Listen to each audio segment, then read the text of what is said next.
If you want to save money and get a good card cheap on eBay, you have to wait for many weeks because you have to look at the listing every day until you find one and hope that nobody else notices it. Hello everyone, this is Elmer Epistola. Welcome to my blog. In my last episode, I showed you the Michael Jordan autograph card in my collection. And I even told you the story of how I was able to acquire it during the pandemic. In this blog, I'm going to talk about two autograph cards related to that Michael Jordan autograph card. Of course, I'm talking about these autograph cards.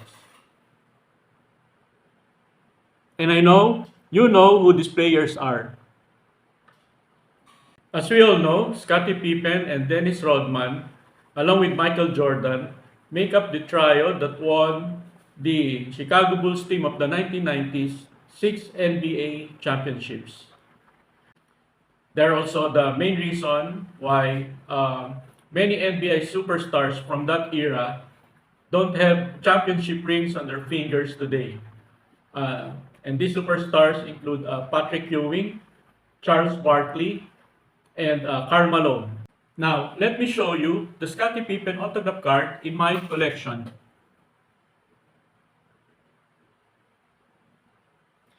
But before we discuss this card, let us first get to know who Scottie Pippen was as an NBA superstar in the 1990s. His listed height on Wikipedia is 6'8", but many of his cards, NBA cards in the 1990s, listed his height as 6'7".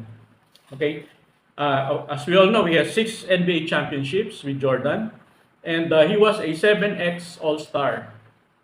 He was also chosen to the All-Defensive Team of the NBA 10 times. So it's not just a scorer. He was also a very good defender. In fact, he was the NBA steals leader in 1995. And he averaged 6.1 points per game during his entire career. Okay? I looked at his autograph cards on eBay, and the cheapest that I could find was priced at $187, as shown here.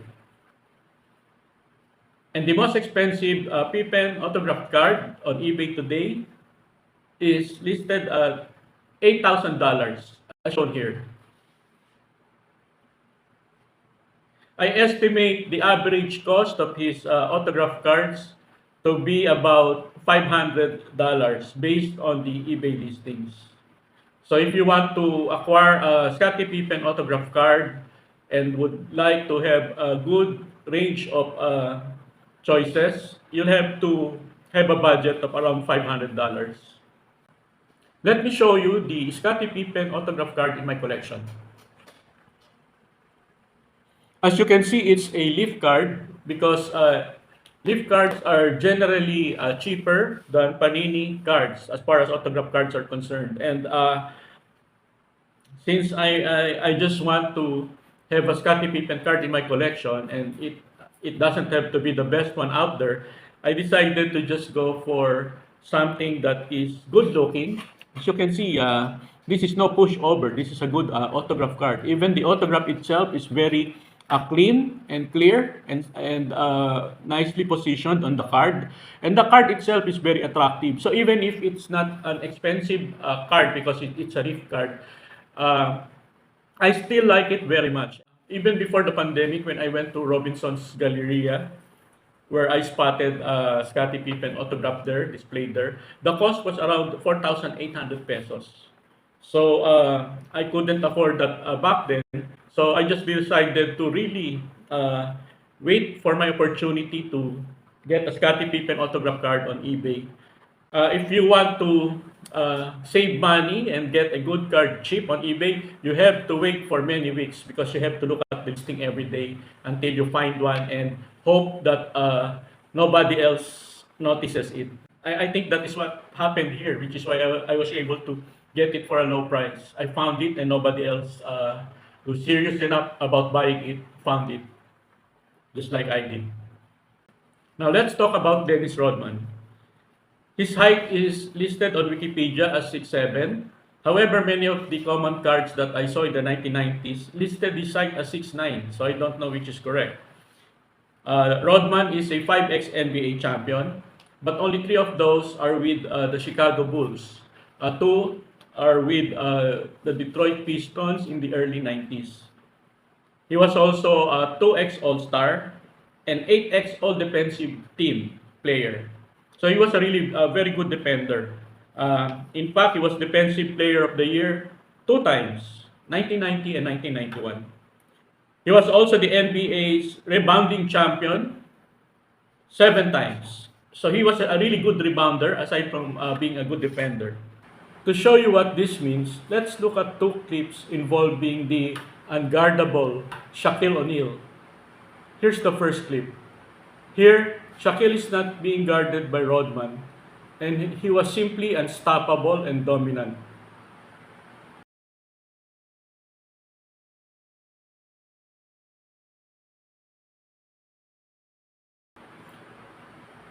And this is the second clip, wherein Rodman was already assigned to guard him.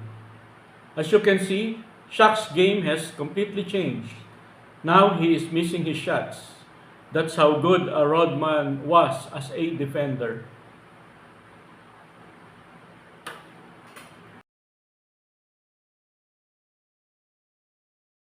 Now let us look at the prices of Dennis Rodman's autograph cards on eBay.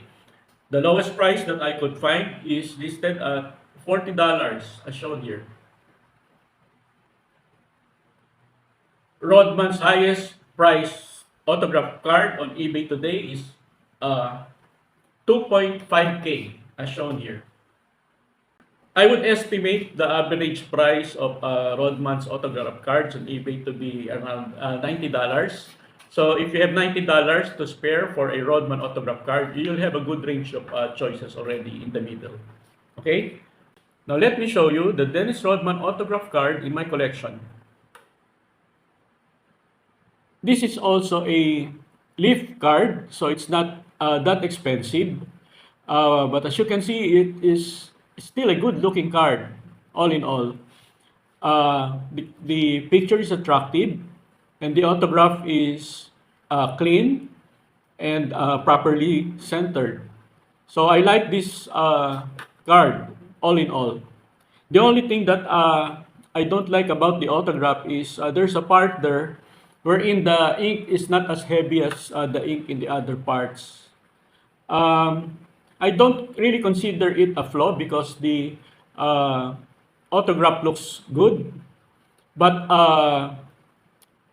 it would have been nicer if the ink all over the autograph is consistent in appearance. Still, I'm very satisfied with this card.